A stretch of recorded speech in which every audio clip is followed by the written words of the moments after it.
오늘 말씀 누가복음 18장 9절 14절 말씀을 준비하면서 가슴을 치는 이 세리의 기도가 오늘 이야기인데, 제가 오늘 네 명한테 전화했습니다. 지금 이런 본문의 상황에 우리 교인들 가운데 제 마음속에 이렇게 감동 주시는 사람 4명한테 전화를 해서 비슷한 얘기를 한 것 같습니다. 주님 앞에 나와 무릎 꿇는 기도를 잃어버리면 안 된다. 지금 마음이 많이 힘들 텐데 하늘을 우러러보며 가슴을 치며 원망하는 기도보다는 그래도 믿음을 발휘하면서 주님 앞에 나와야 된다. 그렇게 전화를 한 것 같습니다. 김승희 시인의 꿈과 상처라는 시가 있습니다. 나대로 살고 싶다. 나대로 살고 싶다. 어린 시절 그것은 꿈이었는데 나대로 살 수밖에 없다. 나대로 살 수밖에 없다. 나이 드니 그것은 절망이구나. 느낌이 오세요? 어린 시절 꿈이 있으셨죠? 네, 이렇게 사는 게 내 꿈은 아니었죠. 내 나이 들어가면서 인생 한 번 살지 2번 사냐? 난 누가 뭐래도 내가 원하는 삶을 살아보겠어. 세상에 휘둘리지 않겠어. 멋지게 살아보겠어. 역동적인 삶을 살겠어. 셰익스피어가 너만이 너다 이런 얘기를 했는데 바로 그렇습니다. 나만이 나다. 한번 멋지게 성공해서 한번 보란듯이 한번 살아보겠어. 누가복음 15장 탕자에서 둘째 아들이 그런 생각했겠죠. 그래서 아버지의 유산을 받아서 타국으로 갔어요. 처음부터 먼 타국에 갔을 때 그때 둘째 아들이고 또 잘난 형이 있잖아요. 너무너무 성실한 형 밑에서 계속 눌려 살았으니 둘째 아들의 그 정서도 생각해 볼 수 있어요. 한 번도 아버지의 명을 어김이 없는 그 형 밑에 좀 방탕기가 있는 둘째 아들. 하여튼 난 영원히 형의 그늘에 가려서 이럴 수밖에 없구나. 내가 한번 멋지게 살아보겠어.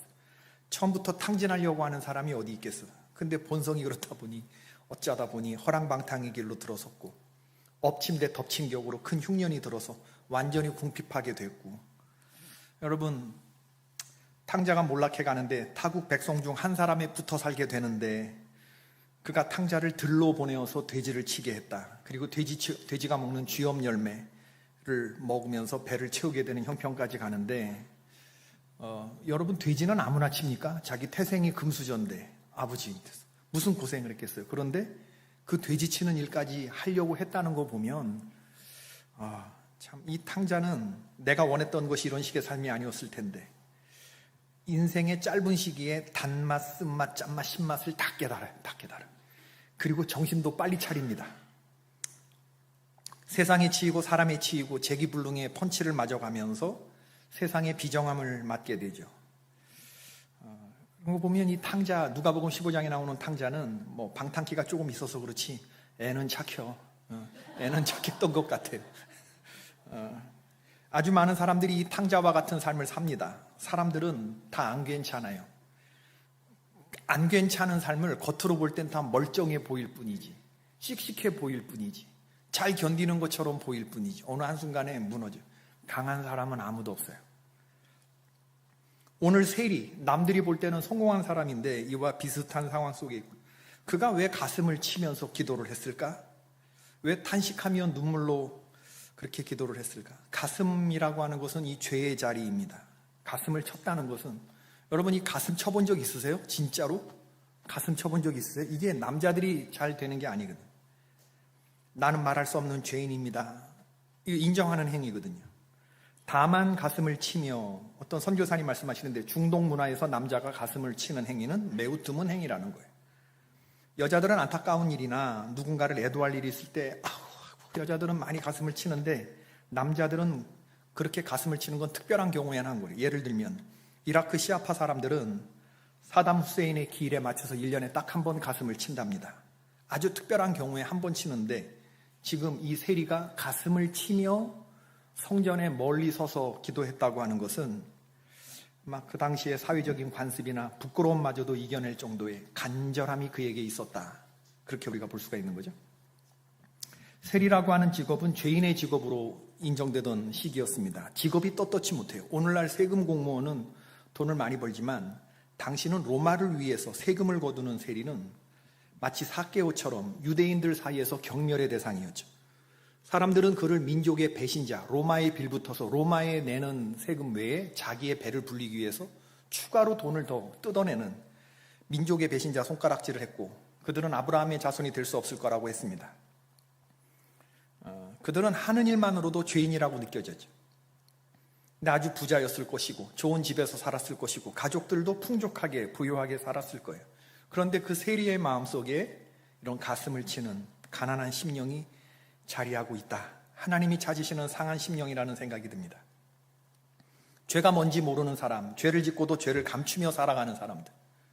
그래, 너 깨끗하다. 너는 얼마나 깨끗한지 보자. 이렇게 강한 자아로 맞서는 사람들도 많은 세상에서 성전을 안 가는 게 아니라 성전을 향해 가서 자기의 가슴을 치고 감히 하늘을 쳐다보지 못하고 그렇게 기도했던 그의 기도를 보면서 반대편에 바리새인의 기도가 대조가 되는데, 예수님은 그를 칭찬하셨습니다. 바로 저 세리의 기도가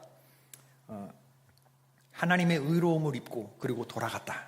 저 기도가 바리새인 기도가 훨씬 훌륭한 기도다. 이렇게 칭찬하셨다고 하는 거죠. 오늘 저와 여러분의 기도가 이런 기도가 될 수 있길 바랍니다.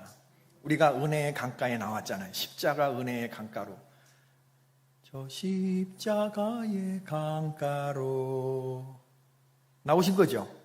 오늘 그렇다 그러면 우리도 가슴을 치는 그런 기도를 하나님께 드릴 수 있길 바랍니다. 세리는 멀리 서서인데 바리새인은 서서 따로예요. 멀리 서서 따로. 바리새인의 기도는 서서 따로 드리는 기도.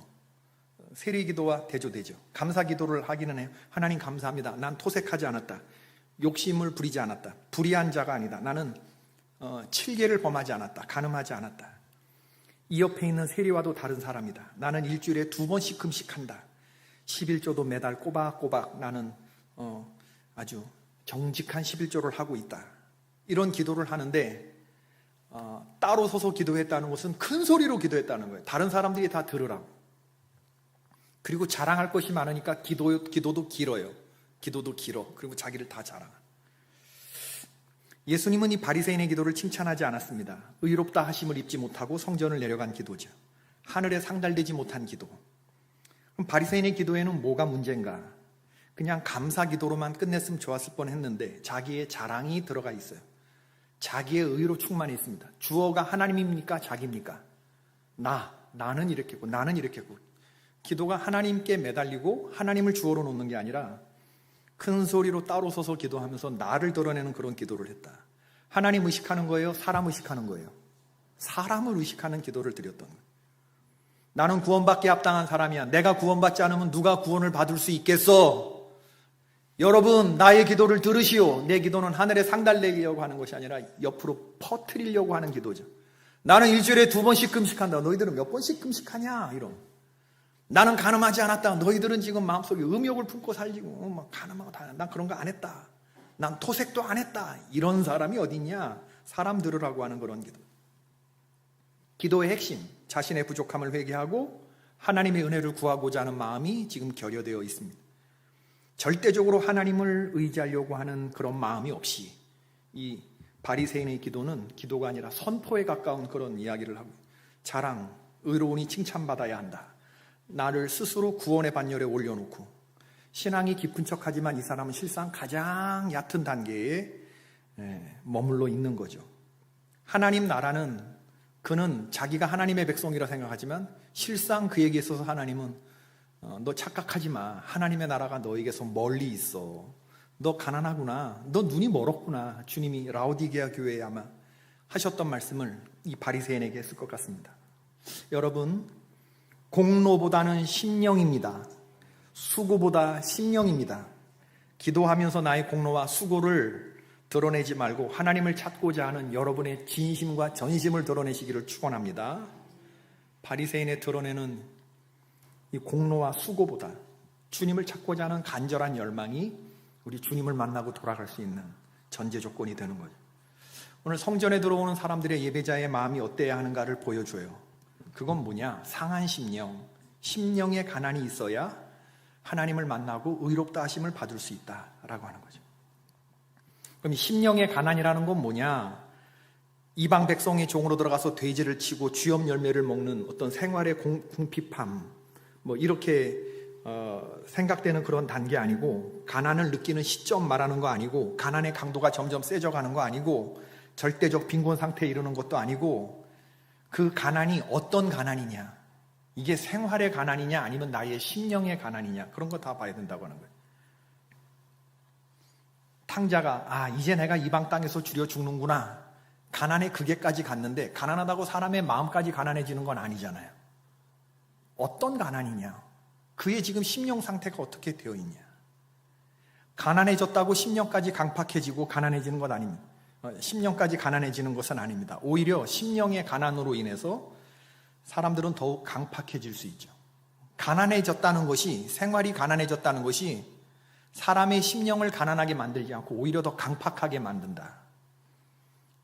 적극적으로 이 가난이라고 하는 것이 은혜를 방해합니다. 어떤 경우에는 그럴 수 있어요. 사람을 상대하는 것까지는 좋은데, 이 자아가 하나님 나를 가난하게 만들었네, 왜 나를 이렇게 대우하시나, 하나님에게까지 작용하니까 그게 문제인 거예요. 후회는 해도 아버지 집으로 돌아가는 사람들은 많지 않습니다. 가난해졌다는 것을 마음으로는 인정해도 입으로는 전혀 인정하지 않는 강팍한 심령의 사람이 있어요. 사람이 가난해지면 다 하나님께 나와서 하나님 찾을 것 같지만, 기도 열심히 할 것 같지만 그렇게 되지 않는다니까. 내가 아버지 집을 나왔어? 다시 돌아가? 안 가. 죽을지언정, 난 여기서 죽을지언정 내가 아버지한테, 형한테 약한 모습 보이기 싫어. 이런 강팍한 마음을 발휘하기가 쉽다는 거예요, 사람들에만. 그런데 이 탕자가 잘한 건 뭐냐면, 내가 하늘과 아버지께 죄를 얻었구나. 우리 아버지에게는 풍족한 일꾼도 많은데 아버지께로 돌아가자. 내가 어떤 취급을 받아도 아버지의 아들이라 칭함받는 걸 내가 감당치 못하겠다. 그 마음 가지고 돌아오는 바로 그 상태가 마음의 가난. 여러분, 이거 보통 되는 거 아닙니다. 진짜 이거 어려운 단계예요. 아멘이십니까? 이 심령의 가난 단계까지 도달해야 된다는 거예요. 생활 환경이 어려워지면 모두가 다 주님의 이름을 부를 것 같지만 그렇게 안 돼요. 오히려 사람들이 더 강팍해지지, 시니컬해지지, 냉소적으로 변해지지. 내가 왜 이렇게 왔는지를 그 지점에서부터 회개하고, 내가 아버지로부터 떠나온 그 시점부터가 잘못됐구나. 내가 사람을 잘못 만나고 사업운이 없고, 그리고 방탕한 친구들 만나가지고 내가 잘못해서 뭐 이렇게 여러 가지 죄를 짓고 그래서 재산 다 날리고, 이런 죄도 죄지만 훨씬 더 근본적인 죄는 내가 살아계신 아버지에게 재산을 요구를 하고 나왔던 아버지 집에서 분리되는 것부터, 죄의 정확한 정의입니다. 하나님을 알지만 하나님을 마음 가운데 두기 싫어서 내 마음대로 하고 싶어서 떨어지는 거, 이게 죄 아닙니까? 사람들 사이에서 저질러지는 어떤 나쁜 짓, 그게 죄가 아니라, 진짜 죄는 하나님을 믿지 않는 죄, 하나님과 연결되어 있지 않은 죄. 아멘? 내가 내 마음대로 하고 싶은 죄, 하나님을 떠나서 내가 내 마음대로 하고 싶은 죄, 하나님의 말씀대로 살지 않는 죄, 이게 죄라는, 그 지점에서부터 회개하면서 나 아버지 집으로 돌아갈래 하고 터덜터덜 돌아오는 그를 아버지가 맞아주셨다. 그 상태가 되어야 된다. 내 가난을 보고 철저하게 울고 나의 지금 이런 모든 가난의 상태를 한 방에 해결해 줄 수 있는 분이 누구냐? 누구예요? 아버지지, 아버지. 아버지의 집으로 돌아가는 것만이 나의 이 너저분하고 헝클어진 삶을 한 방에 다 정리할 수 있는. 오늘 예수님 말씀하시는 이 18장 얘기는 1절부터 기도에 관한 얘기를 하고 있는데, 불의한 재판장의 비유. 어떤 한 마을에 하나님을 두려워하지 않고 사람을 무시하는 재판장이 있었어요. 그 재판장의 한 과부가 어떤 송사사건이 있어서 억울함 풀어달라고 매일 오네. 재판관 생각하기를, 내가 하나님도 사람도 두려워하지 않는데 안 들어주고 싶은데, 이거 안 들어주면 이 여자가 매일 와갖고 자기를 괴롭게 할 것 같으니까 마지못해 들어준다. 예수님이 이런 비유를 하면서, 하물며 하나님이랴, 하물며 하나님이랴, 너희 밤낮 부르짖는 기도에 응답하지 않겠느냐. 오해가 있으면 안 됩니다. 때 쓰면 들어줍니까? 그거 아닙니다. 때 쓴다고 들어주는 게 아니에요. 재판관의 긍휼, 열심히 기도하면 때를 쓰지 말라는 게 아니라 때를 쓰면 얻는다, 이런 식으로 결론이 내리면 안 된다는 거예요. 항상 기도하고 낙심치 말아야 될 것에 관한 예화의 말씀입니다. 무슨 말씀인지 아시겠죠? 열심으로 기도하는 것은 괜찮지만 나의 노력 때문에 기도가 응답된다. 그거 아니에요. 응답은 하나님께 달려있지 내가 떼쓴다고 나의 열심에 달려있는 것이 아니다. 아무리 나무 기둥을 뽑을 각오로 열심히 기도를 해도 하나님이 안 되는 건 안 되는 거예요. 아무리 때를 써도 안 되는 거예요. 아이가 칼을 달라고 그래. 주면 돼요, 안 돼요? 안 됩니다. 아이가 열심히 때를 쓰면서 주여 주시옵소서 주면 돼요, 안 돼요? 안 돼요. 그거 주면 안 돼. 필요하면 주지만 아이한테 줄 수가 없어요. 준비돼야 주는 거지. 응답은 우리의 열심 있는 기도 이전에 우리를 불쌍히 여기시는 하나님의 긍휼하신 성품에 있는 줄로 믿습니다. 불의한 재판관도 그러할진데 하물며 하나님이야. 하물며 하나님이랴. 불의한 재판관은 하나님도 두려워하지 않고, 그런데 불의한 재판관의 판결과 하나님의 판결이 어떻게 같을 수 있겠어요? 하나님은 불의한 재판관이 아니라 의로운 재판관이시죠. 1절과 7절, 8절의 내용인데 기도하고 낙심하지 말아야 할 것에 대해서 결론은 7절과 8절의 내용이죠. 의로운 재판관은 마지못해 들어주는, 마지못해 응답하는 재판관이지만 우리 하나님은 즉시로 응답하시는 좋은 하나님인 줄로 믿습니다. 그 얘기를 하고 있는 거예요. 그러니까 항상 기도하고 낙심하지 말아라. 그러면서 오늘 이 세리와 바리새인의 기도가 나오게 되는 거죠. 오늘 말씀에 의하면 탄식하며 기도하는 자에게는 권리가 있는데 어떤 권리냐? 응답받는 권리. 주님으로부터 의롭다 하심을 받을 수 있는 그런 권리죠. 삶의 어느 순간에 이대로밖에 살 수 없는 이 자신의 모습에 대해서 우리들이 절망할 때가 많이 있습니다. 하늘을 우러러 한 점 부끄러움 없이 잎새이는 바람에도 나는 괴로워했다. 근데 우리는 여러 점 부끄럽잖아요. 하늘을 우러러 한 점 부끄러움 없는 게 아니라 진짜 어디다 내놔도 부끄러울 것이 없는 일꾼이 아니라 어디에 내놔도 부끄럽잖아요. 또 나만 쓰레기야. 또 나만. 그러나 너무 힘들고 또 통곡이 되는 그런 순간이 있을 수도 있겠어요. 내 죄성이 너무 많이, 이게 내가 목사야? 내가 진짜 이러고도 하나님의 자녀라고 말할 수 있어? 막 이렇게 생각되는 때가 있어요. 그게 아주 깊이 느껴질 때. 막 갑자기 삶이 그냥 다 무너지는 그런 순간. 여러분에게 있어서 가슴을 치면서 통곡하고 하나님 앞에서 아파해 보신 적이 있으세요? 오늘 우리는 그런 거 없으면 오늘 한번 좀 그런 일이 일어나기를 바라는데, 제가 어제 갑작스럽게 어떤 성도님을 만났는데 오랜 시간 이렇게 이야기를 하면서 김포대교 위에서 교각을 들이받고 싶은 그런 충동이, 자살 충동이죠. 그 순간에는 아내도 생각 안 나고 딸들도 하나도 생각 안 나고 그냥 이 모든 고통스러운 순간이 다 정리될 것 같은, 어렸을 때 자기가 정신과 이제 치료를 받아야겠다 그렇게 해서 정신과도 가는데 그 어린 시절의 기억을 보니까 엄마가 교각을 건너가는데 자기가 물을 무서워하고 다리를 무서워한대요. 그 침목을 하나하나 건너갈 때마다 밑에서 강물이 막 흐르는 걸 보면서 왜 엄마는 그 교각을, 애를 손을 잡고 그 어린애를 그 위로 건넜는지 모르겠어요. 인천 사는 성도님한테 얼마나 바다가 무섭겠어요. 얼마나 다리가 많아. 근데 그게 그렇게 많이 봤을 텐데 교각을 들이받고 싶은 그런 자살 충동에, 그래서 진짜 가까스 일부 직전까지 갔대. 그러다가 가슴을 자기가 한번 쿵 쳤대요. 쿵 치면서 이러면 안 되지. 그러면서 어린아이 같은 눈물이 터졌는데 내 속에 이렇게 어린아이 같은 눈물이, 내가 이런 짐승 같은 울음을 울기도 하는 그런 사람이구나, 이런 생각이 나오면서 상상도 못한 자기들의 모습을 보면서 그 순간 하나님이 그렇게 원망스럽고 그렇게 밉고 그렇게 야속하고 그렇게 섭섭하고 눈물이 그냥 확 터지면서 자기 가슴이 찢어질 듯이 아프더래. 가슴이요, 찢어질 듯이 아프더래. 평생 처음 느껴보는 거예요. 내가 꿈꾸던 목회는 이런 게 아니었는데 지금 자기네 모습을 보면서 너 그럴 때가 하나님께 기도할 때다. 제가 이제 저도 같이 이야기를 들어주며 위로를 나누며, 너 그럴 때가 기도할 때다. 너 진심으로 하나님께 한번 기도를 해봐야 된다. 다 관두고 싶은 어떤 그런 순간에, 그래도 믿을 곳은 하나님의 은혜밖에 없는 어떤 그런 상황들. 세리가 뭐 때문에 가슴을 쳤을까요? 인생에 무슨 어려운 사정들이 있어서. 어떤 어려운 사정들이 있어서 멀리 서서 그 사회적으로 꿀릴 것 없는 사람이 그 하나님 앞에 서서 그 성전은 곧 하나님인데 멀리 서서 감히 그 하늘을 쳐다보지 못하고 주여 나는 죄인입니다. 무슨 죄를 졌길래 그런 기도를 드렸을까요? 성전을 향해 나아왔으나 감히 더 이상 하나님께 다가가지 못하는 마음, 빛으로 나아갈수록 빛이 점점 가까워올수록 성전이 가까워올수록 점점 내 그림자가 짙어지는 걸 깨닫고 내 죄의 모습이 참담하게 느껴지고 그러나 그 상태에서 주님의 긍휼을 바라보는 그런 기도하는 모습.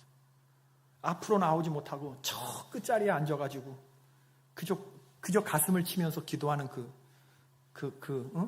말할 수 없는 탄식으로 하는 그런 기도예요. 마가복음 7장에 나오는 수로보니게 여인 얘기 우리 알아요. 수로보니게 여인이다. 헬라인이고 수로보니게 여인이다. 그러면 이 여자의 견적을 말하는 겁니다. 오늘날로 말하면 사회적으로 꿀릴 것 없는 강남의 어떤 귀부인이구나 이렇게 다 알아듣는.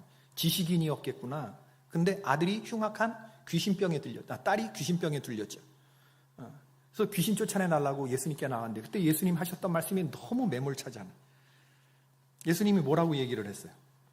마가복음 7장 27절에 예수께서 이르시되 자녀로 먼저 배불리 먹게 할지니 자녀의 떡을 취하여 개들에게 던짐이 마땅치 않다.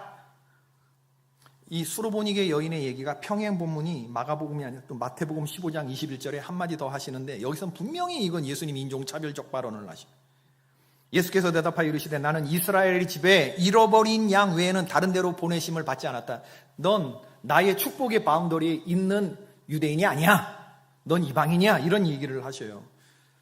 예수님의 제자들도 아마 옆에서 깜짝 놀랐겠죠. 이런 예수님이 아닌데 평상시 예수님답지 않은 그런 이야기를 하잖아. 근데 이 말을 듣고 수로보니게 여인이 물러서지 않습니다. 더욱 자신을 비우면서 케노시스의 영성으로 나가니 여자가 대답하여 이르되 주여 올소이다마는 상아래 개들도 아이들이 먹던 부스러기를 먹나이다. 얼마나 심령이 가난해. 얼마나 자기를 비웠으면 강남의 귀부인 수로보니게 헬라인이면서 수로보니게 여인이었다. 예수님을 깜짝 놀라게 한 답변이었습니다. 이에 예수님이 선언하죠. 예수께서 이르시되 이 말을 하였으니 돌아가라. 귀신이 네 딸에게서 나갔느니라. 이 말을 하였으니 네가 테스트를 통과하였으니 그 말이에요. 이 말을 하였으니 네 상한 마음, 그 심령의 가난한 마음을 내가 보았으니 내가 너 마음 알았으니 돌아가라. 귀신이 내 딸에게서 나갔느니라.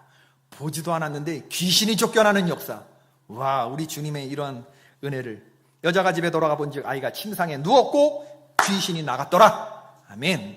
여러분을 괴롭히는 모든 어두운 영의 세력들이 다 쫓겨가는 역사가 있기를 주의 이름으로 축원합니다. 이 말을 하였으니 이 말이 뭐야? 주여 나는 남들 다 받는 큰 덩어리의 은혜가 아니라 주인의 상에서 먹고 남는 그 부스러기 은혜만으로도 주님 난 그걸로도 충분합니다 라고 말하는.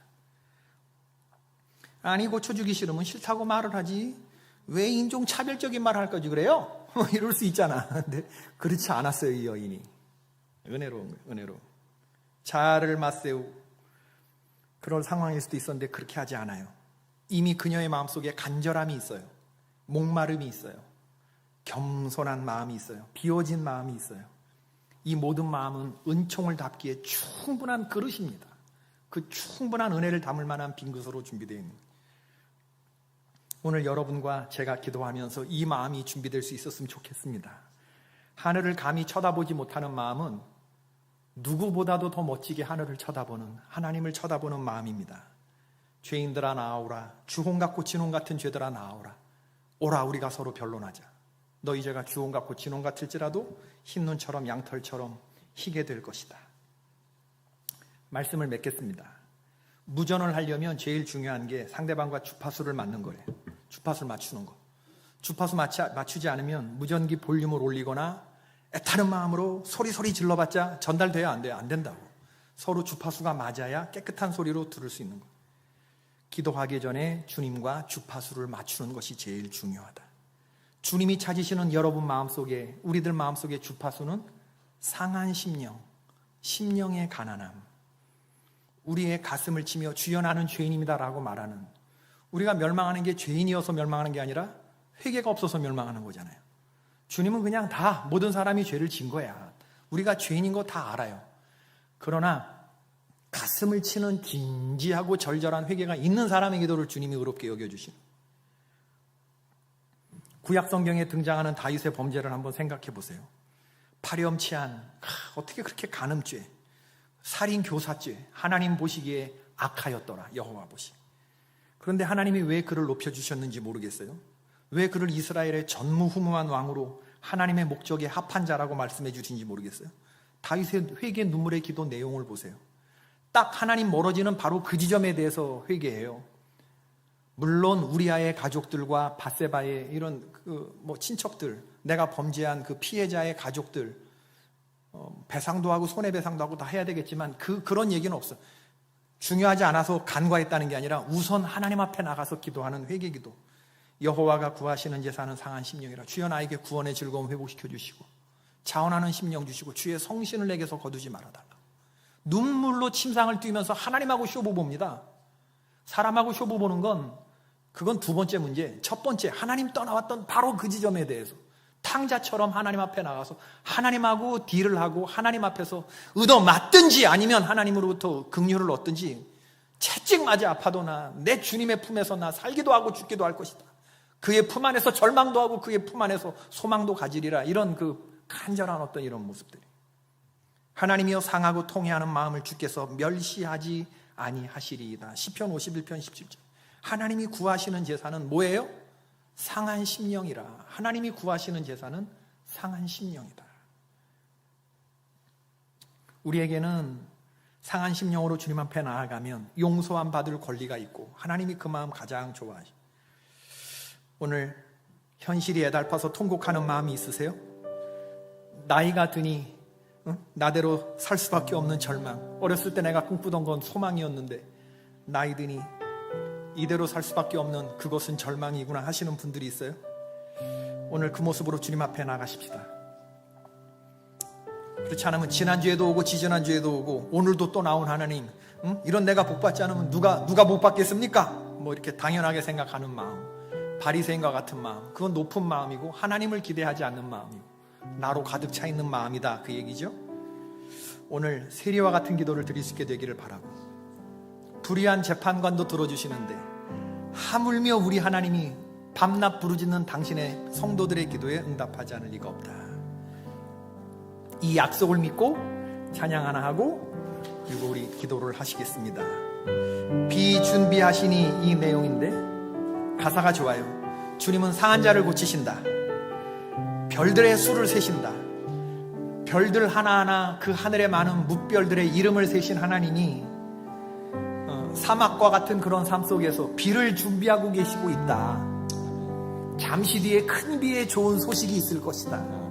여러분의 메마른 심령 가운데 가슴을 치며 회개하며 주를 열망하는 여러분에게 이제 큰 비의 좋은 소식이 있을 것이다. 예루살렘아, 내가 어찌하여 낙심하고 절망하느냐. 여호와를 찬송하라. 내 사정을 아시는 하나님께서 나의 밤낮 부르짖는 기도를 들으실 것이다. 이 찬양을 좀 부르시고 조금 높이. 우리 주는 위대하며 능력이 많으시도다.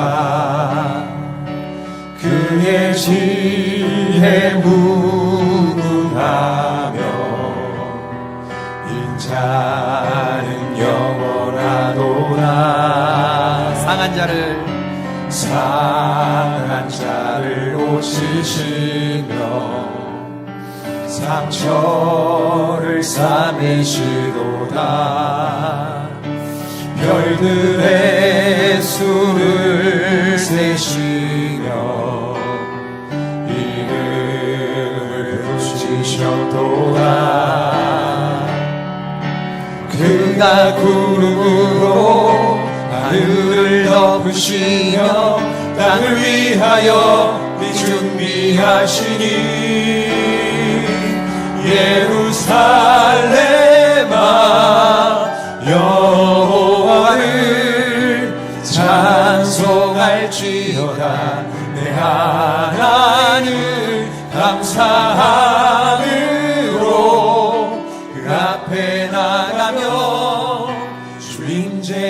앞에 경배 다시 한번 합시다. 우리 주는 위대하며 우리 주는 위대하며 능력이 많으시도다. 능력이 많으시도다. 그의 지혜 무궁하며 인자는 영원하도다. 상한 자를 고치시며 아멘. 상처를 싸매시도다. 별들의 수를 세시며 이름을 붙이셨도다. 아멘. 그가 구름으로 하늘을 덮으시며 땅을 위하여 이 준비하시니 예루살렘아 여호와를 찬송할지어다. 내 하나님을 감사함으로 그 앞에 나가며 주님제 앞에 경 예루살렘아 예루살렘아 예루살렘아 여호와를 찬송할지어다. 내 하나님을 감사함으로 그 앞에 나가며 주님제 앞에 경배. 오늘 이제 기도하겠는데 여러분 주의 성전에 잘 나오셨습니다. 주님께서 여러분의 형편과 사정을 다 아셔요. 그리고 아무 말도 못하고 너무 섭섭하고 밉고 하나님이 원망스럽고 그런 마음 다 좋아. 지금 이 전 안에서 여러분이 하는 모든 말들은 다 기도입니다. 하나님 앞에서 오는 눈물은 다 전심이고 진심입니다. 그거 우리 하나님이 오라 변론하자. 너희가 양식 아닌 것을 다뤄줘. 어떻게 배부르게 못할 것을 위해 수고하냐. 그거 그렇게 말씀하시는 주님이 여러분들이 조금 삐지고 섭섭했다고 생명책에서 이름 지우고 그런 하나님 아닙니다. 오히려 여러분의 닭똥 같은 눈물을 더 깊이 보시며 말할 수 없는 그 탄식을 그 어떤 또렷한 음성보다도 더 깊이 들으신 우리 주님 아닙니까? 오늘 그 주님 앞에 여러분의 모든 마음들을 다 쏟아놓고 그리고 주님 주시는 쉽고 가벼운 멍에를 메고 돌아가시는 그런 이 금요 저녁 시간이 됐으면 좋겠습니다. 여러분의 사정을 다 아뢰고 난 다음에 그 다음엔 우리 나라를 위해서 기도합시다. 지금 대통령직에 대행이 지금 그 역할을 감당하는 이 파행적인 시간들, 너무 고통스럽고 무기력하고 짜증나고 분노, 모든 감정들 다 백성들이 느끼고 있는데 하나님 이 상황이 조속히 정리되게 하시고 모든 백성들의 진짜 모든 사람들의 마음을 만족시킬 만한 그러한 대통령이 이제 정말 선출되어서 정말 그분이 우리나라를 힘있게 이끌어갈 수 있는 하나님의 손에 붙들려 세계 선교를 완수하는 그러한 주의 나라 되게 하소서. 이 민족을 긍휼히 여겨 주시옵소서. 각자의 생각들이 있으실 텐데 하나님의 정의와 하나님의 은총을 간구하시면서 우리 주님 이름 한번 부르시고 우리 동성으로 하나님 앞에 기도하겠습니다. 다 같이 기도합시다. 주여 여호와 하나님이 구하시는 제사는 상한 심령이라 상하고 통회하는 마음을 주께서 멸시하지 아니하시는 줄로 믿습니다. 여호와 하나님 자신의 죄를 진실로 하나님 눈물로 고백하는 자에게